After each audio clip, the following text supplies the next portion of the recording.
আলাইহিস সালাম ফেরাউনের সামনে যেয়ে দাঁড়ালেন। ফেরাউনের জাদুকররা বিশাল বড় বড় বাঘ বানালো, সিংহ বানালো, সাপ বানালো। মুসা আলাইহিস সালাম দেখে ভড়কে গেলেন, ভয় পেয়ে গেলেন। আল্লাহ বললেন, মুসা ভয় নাই, তোমার লাঠিটা খালি ফেলো। কি ফেলো? মুসা আলাইহিস সালামকে একটা লাঠি দিছে কে? লাঠি ফেলার সাথে সাথে মুহূর্তের মধ্যে হাইয়াতান তাসআ, বিশাল এক অজগর সাপ। এই বিশাল অজগর সাপ ফেরাউনের জাদুকরদের বানানো সব বাঘ, ভাল্লুক, সিংহ আর সাপগুলো রেখে বিশাল ফানা ধরে আছে। আর সাপ বলতে শুরু করেছে, আর কি আছে নিয়ে আয়। সুবহানাল্লাহ কইতে পারলেন না? এই দৃশ্য দেখার সাথে সাথে ফেরাউনের রাজপ্রাসাদের সামনে যতগুলো জাদুকর ছিল, কোরআন বলে ফাউলকিয়াস সাহারাতু সাজিদিন। এই দৃশ্য দেখা মাত্রই ফেরাউনের নিয়ে আসা বড় বড় জাদুকরগুলো মুসা আলাইহিস সালামের সামনে দাঁড়িয়ে আল্লাহর জন্য সেজদায় লুটিয়ে পড়েছে। ফাউলকিয়াস সাহারাতু সাজিদিন, সেজদায় লুটিয়ে পড়ে ঘোষণা দিল, আমি ফেরাউনরে মানি না, আমি কোন নাস্তিককে মানি না, আমি মুসার রব, হারুনের রব, বনি ইসরাইলের রব, আল্লাহর জন্য সেজদায় লুটিয়ে পড়লাম। চিল্লায় পড়েন আল্লাহু আকবার। মুহূর্তেই এক সেজদার কারণে তাদের নসিবে হেদায়েত দিয়ে দিয়েছে কে? পৃথিবীর কেউ কাউরে হেদায়েত দিতে পারে? অনেক বাবা ছিল নবী, ছেলের কপালে হেদায়েত নাই, আছে না নাই? অনেক ছেলে ছিল নবী, বাবার কপালে হেদায়েত নাই, আছে না নাই? হেদায়েত দেওয়ার মালিক একজন, চিল্লায় বলেন তিনি কে? একটা সিজদা, একটা সিজদা, একটা সিজদার আদেশকে অমান্য করার কারণে ইবলিস জাহান্নামীদের সর্দার। চিল্লায় বলেন ঠিক কিনা? ওয়া ইয কুলনা للملائكة اسجدوا لآدم فسجدوا إلا إبليس أبى واستكبر وكان من الكافرين। আল্লাহ বললেন, ও ফেরেশতাকুল সবাই আমার আদেশ মোতাবেক আদমকে সেজদা করো। সবাই সেজদা করলো, একজন ছাড়া, সে কে? আরো জোরে বলেন কি নাম? আবা, অস্বীকার করলো, ওয়াস্তাকবার, অহংকার দেখালো, ওয়া কানা মিনাল কাফিরিন, কাফিরদের অন্তর্ভুক্ত হলো, জাহান্নামীদের সর্দার হলো। কয়টা সেজদার আদেশ? আওয়াজ করে বলেন, কয়টা সেজদার আদেশ অমান্য করছে? সেজদা কয়টা দেয় নাই? আপনি দেন নাই কয়টা? হ্যাঁ, আমরা দেই নাই কয়টা? এক সেজদা না দিয়া জাহান্নামীদের লিডার। আমরা সেজদা মিস করছি কয়টা? কয়টা? মুসলমান সেজদায় লুটিয়ে পড়তে হবে একজনের খুশির জন্য, তিনি কে? তাহলে কোরআনকে যে প্রশ্ন করেছি, কোরআন সব উত্তর দিয়ে ফেললো। কোরআন আমাদেরকে জানিয়ে দিল, তোমরা সবাই আল্লাহর নৈকট্যপ্রাপ্ত বান্দা হতে চাও, আল্লাহর কাছের বান্দা হতে চাও, তাহলে ওয়াসজুদ। কি করো? সবাই বলে নাই, আওয়াজ করে বলো মুসলমান, ওয়াসজুদ মানে কি? সেজদা করো। সেজদা করলেই আল্লাহর কাছে যাওয়া যায়। মনের যত জ্বালা যন্ত্রণা দুঃখ ব্যথা আপনি সেজদায় পড়ে আল্লাহরে বলেন। কোনো ভায়া লাগবে না, কোনো মিডিয়া লাগে না, কোনো সিরিয়াল লাগে না, কোনো অ্যাপয়েন্টমেন্ট লাগে না, ডাকতে দেরি, ডাকে সাড়া দিতে দেরি হয় না। তাহলে কোরআনের আলোকে আজকে আমরা জেনে গেলাম আল্লাহর কাছে যেতে হলে সেজদায় লুটিয়ে পড়তে হয়। এবার আমরা সুন্নাহর আলোকে জানার চেষ্টা করব কি করে আল্লাহর কাছে যেতে হয়। শুনবেন? কষ্ট হচ্ছে নাকি আপনাদের? সুন্নাহকে যদি আমরা জিজ্ঞেস করি, বিশ্বনবী রেখে যাওয়া সুন্নাতে যদি আমরা একটু তালাশ করি, একটু স্ক্যানিং করি, একটু চোখ বুলাই, তাহলে সুন্নাহ আমাদেরকে বলে বেশি বেশি নফল ইবাদত করো আর আল্লাহর নৈকট্য হাসিল করো। সুবহানাল্লাহ পড়বেন না? কোরআন বলেছে সেজদায় লুটিয়ে পড়ো। যা যা বললাম আমি ওঠার আগে জিজ্ঞেস করে আবার শুনে যাব, কারণ আমি মনে করি এটা ক্লাস। এটা কি ক্লাসে পড়া দেওয়া নেওয়া আছে না নাই? এতক্ষণ পড়ানোর পরে জিজ্ঞেস করার দরকার আছে না নাই? কোরআন বলছে কি আর সুন্নাহ কি বলে? নফল ইবাদত। আওয়াজ করে বলতে হবে, সুন্নাহ কি বলে? বুখারীর বর্ণনা, আল্লাহর হাবিব সাল্লাল্লাহু আলাইহি ওয়াসাল্লাম বলেন, মা ইয়াজালু আবদি ইয়াতাকাররাবু ইলাইয়া বিন নওয়াফিল। বান্দা যত বেশি নফল ইবাদত করতে থাকে, করতে করতে করতে করতে বান্দা আমার কাছের নৈকট্য প্রাপ্ত বান্দা হয়ে যায়। হাত্তা উহিব্বাহু, এরপর আমি আমার বান্দারে এত ভালোবাসি, কুনতু সামআহুল্লাযী ইয়াসমাউ বিহি। বান্দা যখন শুনে সে তার নিজের কান দিয়ে শুনে না, আমি আল্লাহর কানে শুনে। কুনতু বাসারাহুল্লাযী ইউবসিরু বিহি। বান্দা যখন দেখে নিজের চোখে দেখে না, আমি আল্লাহর চোখে দেখে। ওয়া ইয়াদাহুল্লাতী ইয়াবতিশু বিহা। বান্দা যখন কিছু ধরে বান্দার হাতে ধরে না, আমি আল্লাহর হাতে ধরে। ওয়া রিজলাহুল্লাতী ইয়ামশি বিহা। বান্দা যখন হেঁটে যায় ওর নিজের পায়ে হাঁটে না, কেমন যেন আমি আল্লাহর পায়ে হাঁটে। আওয়াজ করে বলতে হবে আল্লাহু আকবার। মানে আল্লাহ বুঝাতে চাইলেন আমি তখন তার কান হয়ে যাই, আমি তখন তার চোখ হয়ে যাই, আমি তখন তার হাত হয়ে যাই, আমি তখন তার পা হয়ে যাই। আমার আর তার মাঝে আর কোনো ফারাক থাকে না, সে আমার একেবারে নিকটে চলে আসে। আওয়াজ করে পড়েন সুবহানাল্লাহ। এজন্য বিশ্বনবী সাল্লাল্লাহু আলাইহি ওয়াসাল্লাম বদরের প্রান্তরে তলোয়ার নাই, ঘোড়া নাই, ওট নাই, সৈন্য সামন্ত নাই, না খেয়ে হাড্ডি সারা 313 জন মুসলমানকে নিয়ে আল্লাহর উপর ভরসা করে বদরের প্রান্তরে দাঁড়ালেন। আর ওইদিকে কাফেরদের সৈন্যবাহিনী ছিল 1000। কয় হাজার? মুসলমান কয়জন? মাত্র 313 জন। ওদের কাছে অস্ত্র শস্ত্রে সজ্জিত সেনাবাহিনী। বিশ্বনবীর 313 জনের কাছে তলোয়ার নাই, ঘোড়া নাই, কিচ্ছু নাই। বিশ্বনবী আল্লাহর উপর ভরসা করে এক মুষ্টি বালি নিয়ে ওয়াশাহাতিল উজু, কাফেরদের চোখগুলো ধ্বংস হোক বলে তিনি বালুগুলো ছড়িয়ে দিলেন। মুহূর্তের মধ্যে 1000 সৈন্যবাহিনীর কাফের সৈনিকদের চোখের মধ্যে ধূলিকণা পৌঁছে দিল কে? আল্লাহর হাবিব সাল্লাল্লাহু আলাইহি ওয়াসাল্লাম বদরের প্রান্তর থেকে এক মুষ্টি বালু নিয়ে বললেন শাহাতিল উজু বলে তিনি বালু ছুড়ে মারলেন। 1000 সৈন্যবাহিনীর চোখের মধ্যে বালু ছড়াই দিছে কে? বুঝে শুনে উত্তর দিয়ে। এখানে 1000 লোক দাঁড়ানো, আমি বালু নিলাম, গায়ের যত জোর আছে সবার চোখের দিকে মারলাম। 1000 জনের চোখের ভিতরে ঢুকবে সর্বোচ্চ 5 জন, বেশি হইলে 10 জন, তার চেয়ে বেশি হইলে 20 জন, বেশি হইলে 50 জন। বুঝে শুনে উত্তর দিয়ে। আমার মুষ্টিবদ্ধ বালু ছুঁড়ে মারলে 1000 মানুষের চোখের মধ্যে পড়বে? আওয়াজ করে বলেন পড়বে। এজন্য আল্লাহ বলেন নবী ওটা তুমি মারো না, ওটা আমি মারছি। সুবহানাল্লাহ নাই? আল্লাহ বিশ্বনবীর ডেকে বলেন ওমা রামাইতা ইয রামাইতা ওয়ালাকিন্নাল্লাহ রামা। নবী হে, বালু তুমি ঠিকই তোমার হাতে নিয়েছো, কিন্তু আমি আল্লাহ নিজ দায়িত্বে 1000 কাফেরের চোখের ভেতরে বালুগুলো পৌঁছে দিয়েছি। তাহলে বান্দা যখন নফল ইবাদত করে তখন বান্দার হাত আর বান্দার হাত থাকে না, ওইখানে আল্লাহর হাত যুক্ত হয়ে যায়। বান্দার পা থাকে না, সেখানে আল্লাহর পা যুক্ত হয়ে যায়।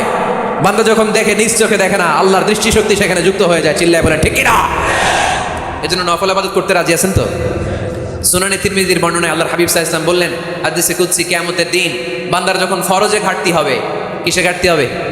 ফরজে। আল্লাহ পাক বলবেন উনজুরু হাল্লি আবদি মিন তাতাবু, ও ফেরেশতারা দেখো তো আমার বান্দা নফল করছে কিনা। ফরজে যেহেতু তার ঘাটতি, দেখো তো আমার বান্দার কোনো নফল ইবাদত আছে কিনা। ফেরেশতারা বলবে আছে। আল্লাহ বলবেন তাহলে ফরজগুলার যেহেতু ঘাটতি, নফল থেকে কিছু এনে ফরজে বসাই দিয়ে ওগুলোর ফরজ বানায় দাও। এজন্য নফল ইবাদতের দরকার আছে না নাই? ফরজ তো করাই লাগবে, এটা কম্পালসারি, এটার মাফ নাই, এটা অব্লিগেটরি। নফল করে আল্লাহর কাছে যাওয়া যায়, নফল হচ্ছে ওভার টাইম। নফল ইবাদত কেমন? আওয়াজ করে বলেন। তাহলে কোরআনের আলোকে আমরা জানলাম যে আল্লাহর কাছে যেতে হলে কি করতে হয়? সেজদা দিতে হয়। আর সুন্নাহর আলোকে আমরা জানলাম আল্লাহর কাছে যেতে হলে কি করার মাধ্যমে কাছে যেতে হয়? আওয়াজ করে বলেন। নফল ইবাদত করতে রাজি আছেন সবাই? সবচাইতে শ্রেষ্ঠ নফল ইবাদত হচ্ছে কোরআনের তেলাওয়াত, ঠিক কিনা? আল্লাহর হাবিব সাল্লাল্লাহু আলাইহি ওয়াসাল্লাম বললেন নফল ইবাদতের মাধ্যমে আল্লাহর কাছে যেতে চাও, নৈকট্যপ্রাপ্ত বান্দা হতে চাও, আফদালুল ইবাদাতি তিলাওয়াতুল কোরআন।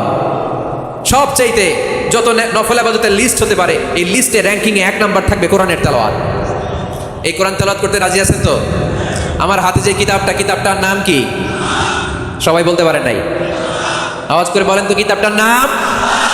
এই কিতাবে ভুল আছে, সন্দেহ আছে, সংশয় আছে? এটা আলোর পথ দেখায়। এই কিতাব মানুষকে মানুষের মতো মানুষ বানায়, ঠিকই না? গরুর পেট থেকে বেরোলে ওটা গরু, ছাগলের পেট থেকে বেরোলে ওটা ছাগল হয়, মানুষের পেট থেকে বেরোলে ওটা মানুষ হয় না, ওটার মানুষ বানাইতে হয়। মানুষ বানানোর জন্য কোরআন পড়ার দরকার আছে না নাই? তাহলে নফল ইবাদত করে আমরা আল্লাহর নৈকট্য পেতে চাই। 1 নাম্বার যে ইবাদতের কথা আপনাদেরকে শোনালাম সেটা হচ্ছে কোরআনের তেলাওয়াত। রাজি আছেন সবাই? ফজরের পরেই এই নিমসার এলাকায়, এই কুমিল্লা এলাকায় কোরআনের সুমধুর বাণীতে আমাদের গ্রামগুলো মুখরিত থাকতে হবে। আওয়াজ করে বলেন ঠিক কিনা?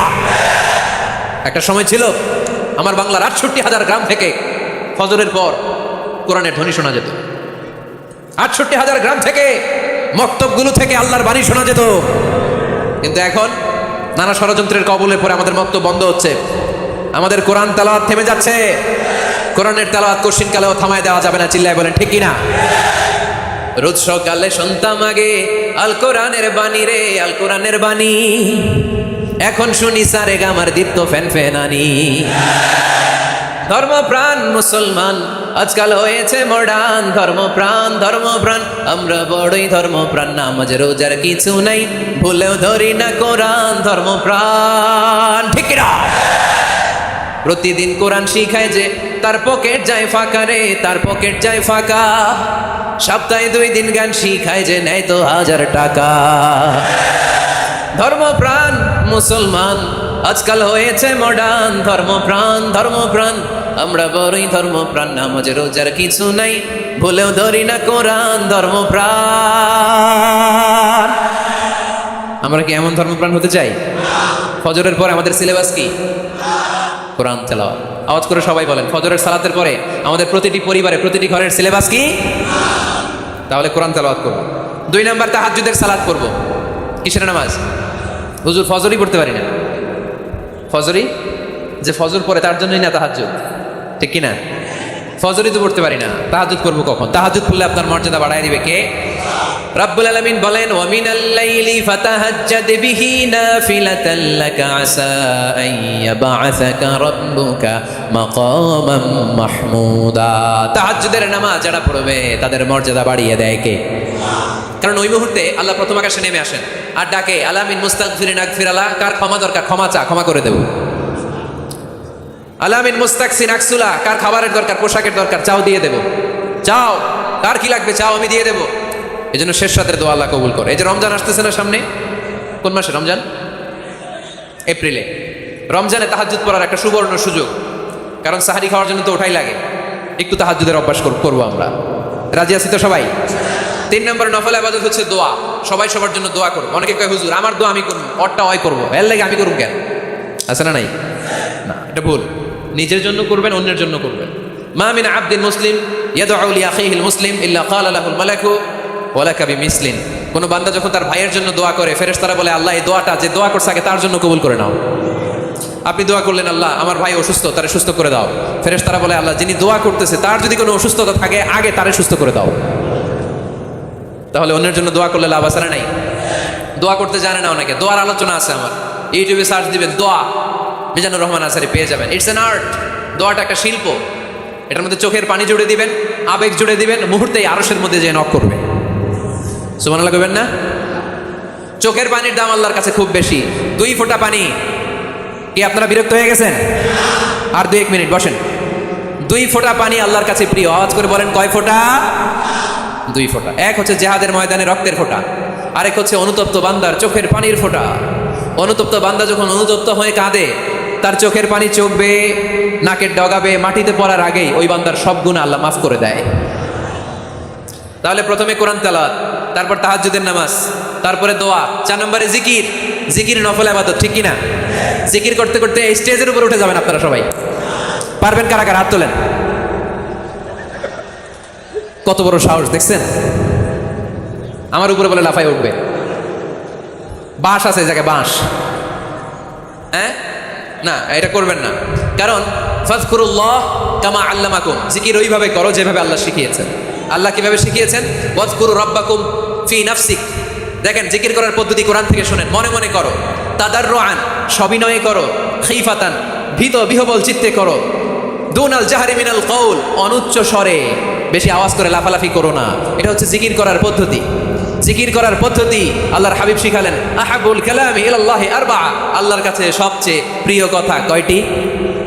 1 নাম্বার সুবহানাল্লাহ, 2 নাম্বার আলহামদুলিল্লাহ, 3 নাম্বার লা ইলাহা ইল্লাল্লাহ, 4 নাম্বার আল্লাহু আকবার। এর চেয়ে শ্রেষ্ঠ জিকির আর হতে পারে? আবার আল্লাহর হাবিব সাল্লাল্লাহু আলাইহি ওয়াসাল্লাম বললেন, মান ক্বালা লা ইলাহা ইল্লাল্লাহ দাখালাল জান্নাহ। একবার লা ইলাহা বলে যে মরতে পারবে তার জন্য জান্নাত ওয়াজিব করে দিবে কে? এই জিকিরগুলো করবেন হাতের গিড়ায়। আঙ্গুলের গিড়া আছে না?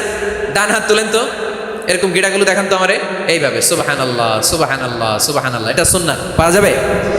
আব্দুল্লাহ ইবনে আমর ইবনে আল-আস বলেন, রাআইতু রাসূলুল্লাহ সাল্লাল্লাহু আলাইহি ওয়াসাল্লাম ইয়াকিদু তাসবিহা বিয়ামিনি। আমি নিজ চোখে আল্লাহ রাসূল সাল্লাল্লাহু আলাইহি ওয়াসাল্লামকে ডান হাতের গিড়াতে এরকম তাসবিহ পড়তে দেখেছি। সুবহানাল্লাহ পড়েন, নীরবে নিঃশব্দে জিকির করবেন। হ্যাঁ, এটা ঠিক। তালিমের জন্য একটু আওয়াজ করে প্রয়োজনে মাঝে মাঝে জিকির করা যায়। যেমন এইভাবে পড়েন, সুবহানাল্লাহ আলহামদুলিল্লাহ লা ইলাহা ইল্লাল্লাহ সুবহানাল্লাহ লা ইলাহা ইল্লাল্লাহু মুহাম্মাদুর রাসূলুল্লাহ সাল্লাল্লাহু আলাইহি ওয়াসাল্লাম। এই যে আপনাদেরকে এখন আমি তালিম দিলাম, এই তালিমের উদ্দেশ্যে সুন্দরভাবে অল্প আওয়াজে জিকির করা যায়, কিন্তু চিৎকার চেঁচামেচি করে, আমার দিকে তাকান, এদিকে তাকান, চিৎকার চেঁচামেচি করে লাফালাফি করে জিকির করা যাবে? জিকির করতে করতে প্যান্ডেলের বাঁশের মাথায় ওঠা যাবে? যিনি জিকির পরিচালনা করতেছেন ওনার ঘাড়ে ওঠা যাবে? যাবে? আল্লাহর হাবিব সাল্লাল্লাহু আলাইহি ওয়াসাল্লাম জিকির করতেছেন, আবু বকর ওমর ফারুক বসা, আবু বকর রাদিয়াল্লাহু আনহু জিকির করতে করতে আল্লাহ রাসূলের ঘাড়ে। হাদিসে আছে না এগুলা? কথা কয় না। আল্লাহর হাবিব সাল্লাল্লাহু আলাইহি ওয়াসাল্লাম তাসবিহ পড়তেছেন, ওমর ফারুক জিকির করতে করতে এশকের ঠালায় আল্লাহর নবীর কান্দে। গোটা বিশ্বের কোন হাদিসের কিতাবে এই পন্থায় জিকির দেখানো যাবে? কোরআনের কথা শুনেন, ফাযকুরুল্লাহ কামা আল্লামাকুম, ওইভাবে আল্লাহর জিকির করো যেমন করে আল্লাহ তোমাদের শিখিয়েছেন। কোন হাদিস দেখাতে পারবেন যে আবু বকর রাদিয়াল্লাহু তাআলা আনহু জিকির করতে করতে, আরব দেশে সৌদিতে ছিল খেজুর গাছ, জিকির করতে করতে খেজুর গাছের আগায় ওমরে ফারুক খেজুর গাছের আগায়, এগুলো পেলেন কোথায়? কেন এগুলো করেন? আল্লাহর হাবিব সাল্লাল্লাহু আলাইহি ওয়াসাল্লাম না, আল্লাহর হাবিব সাল্লাল্লাহু আলাইহি ওয়াসাল্লাম যেভাবে জিকির শিখিয়েছেন আমরা ওইভাবে করব। বরকত দিবে কে? 5 নাম্বার নফল ইবাদত, দান খয়রাত করব। রাজি আছেন? গোপন দান, গোপন দান আল্লাহর রাগ কমায় দেয়। কোনো কারণে আমার রব যদি আমার উপর রেগে থাকে, আমি গোপন দান করলে ওই রাগটা মুহূর্তে ঠান্ডা হয়ে যায়। আল্লাকা সিররুন ইনদাল্লাহ বাইনাকা আনতা ওয়া বাইনাল্লাহ, আল্লাকা সাদাকাতুন তাখফা লা ইয়ালামুহা ইল্লাল্লাহ, আল্লাকা সিররুন ইনদাল্লাহ বাইনাকা আনতা ওয়া বাইনাল্লাহ, আল্লাকা সাদাকাতুন তাখফা লা ইয়ালামুহা ইল্লাল্লাহ। সুবহানাল্লাহ পড়েন। তোমার আর তোমার রবের এমন কোনো গোপন বিষয় আছে নাকি যেটা তুমি আর তোমার রব ছাড়া কেউ জানে না?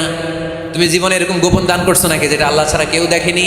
ওই দানটা আল্লাহ পছন্দ করে। সর্বশেষ কথা বলি, শেষ কথা, মানুষকে খাওয়াবেন। মানুষকে কি করবেন? খাওয়ানোর চেয়ে ভালো নফল ইবাদত আছে? কি করবেন? খাইবেন। কি করবেন? খাওয়াতে রাজি আছেন তো? কিয়ামতের দিন আল্লাহ তাআলা বলবে, এই বনি আদম, আমি তোমার কাছে খাবার চাইছিলাম, তুমি আমার খাবার দাও নাই। বনি আদম বলবে, আল্লাহ আপনি যদি খাবার চাইতেন খাবারের বস্তা নিয়ে যাইতাম। আল্লাহ তাআলা বলবেন, এই যে না খেয়ে থাকা পথ শিশুগুলো, শীতের রাতে শুয়ে থাকা না খেয়ে থাকা শিশুগুলো খাবার চেয়েছিল, তুমি খাবার দাও নাই, ওদেরকে খাওয়ালেই আমি আল্লাহকে খাওয়ানো হয়ে যেত। এজন্য মানুষকে খাওয়াবেন। রাজি আছেন তো? সম্মানিত ভাইয়েরা, আমি স্টেজ থেকে, আমি এমপি সাহেবকে নিয়ে স্টেজ থেকে ওঠার আগে কে কে উঠবেন? হাত তোলেন, ধরে কিল দেন কয়েকটা। আচ্ছা শোনেন, জি সংক্ষিপ্ত মোনাজাত হবে, আসরের আজান এখনই হবে, তার আগে 1-2 মিনিট এমপি সাহেব আপনাদের কাছে দোয়া চাইবেন। 1 মিনিট সালাম দেবেন।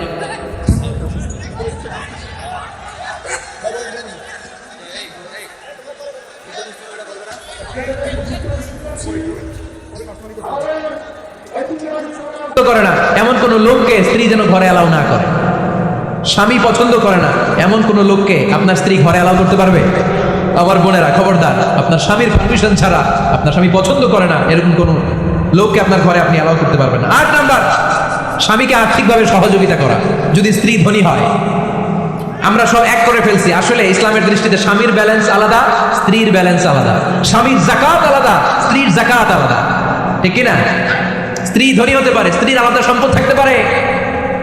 যদি স্ত্রীর সম্পদ থাকে, স্ত্রীর উচিত তার সম্পদ দিয়ে তার স্বামীকে এস্টাবলিশ হতে, স্বাবলম্বী হতে সহায়তা করা। যদিও এটা আল্লাহ তাআলা আবশ্যক করে দেন নাই, কারণ আর্থিক ফিনান্সিয়াল সব কাজগুলোকে স্বামীর উপরে খরচ করেছে কে? ফিনান্সিয়ালি 1 টাকা খরচ করা, 1 টাকার দায়ভার নেওয়া কোনো স্ত্রীর উপরে আল্লাহ আবশ্যক করে নাই। তারপরেও স্ত্রী যদি ধনী হয়, স্ত্রীর যদি জায়গা জমি থাকে, সম্পদ থাকে, তাহলে স্ত্রীর উচিত তার স্বামীকে স্বাবলম্বী হতে সহযোগিতা করা, ঠিক কিনা? আমরা মডেল হিসেবে আম্মাজান খাদিজা রাদিয়াল্লাহু তাআলা আনহার জীবনের দিকে যদি তাকাই, তাহলে দেখবো উনি অনেক মহিয়সী গরিয়সী একজন ব্যবসায়ী নারী ছিলেন।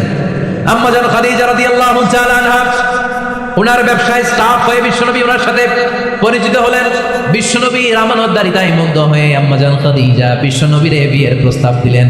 আম্মাজান খাদিজা রাদিয়াল্লাহু তাআলা আনহার সাথে বিশ্বনবীর যখন বিয়ে হয়ে যায়, বিয়ের পরে আম্মাজান খাদিজা বলেন, ও বিশ্বনবী, আমার যত সম্পদ আছে, আমার ব্যবসায়ের যত মালামাল আছে, যত সম্পদ আছে, সব আমি আপনার পায়ের সামনে এনে রেখে দিলাম।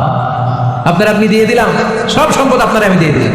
আপনি ইচ্ছে মতো মানুষকে দান করতে পারেন, খরচ করতে পারেন, দাওয়াতি কাজে, মুসলিমদেরকে আজাদ করার কাজে আপনি ব্যয় করতে পারেন। আওয়াজ করে পড়ুন আল্লাহু আকবার। আম্মাজান খাদিজাকে যদি আমরা মডেল হিসেবে ধরি, তাহলে প্রতিটা বোনের উচিত তাদের যদি অর্থ কড়ি থাকে, সম্পদ থাকে, স্বামীকে স্বাবলম্বী হতে ওই সম্পদ দিয়ে সাহায্য করার দরকার আছে না নাই? কথা বলেন না কেন?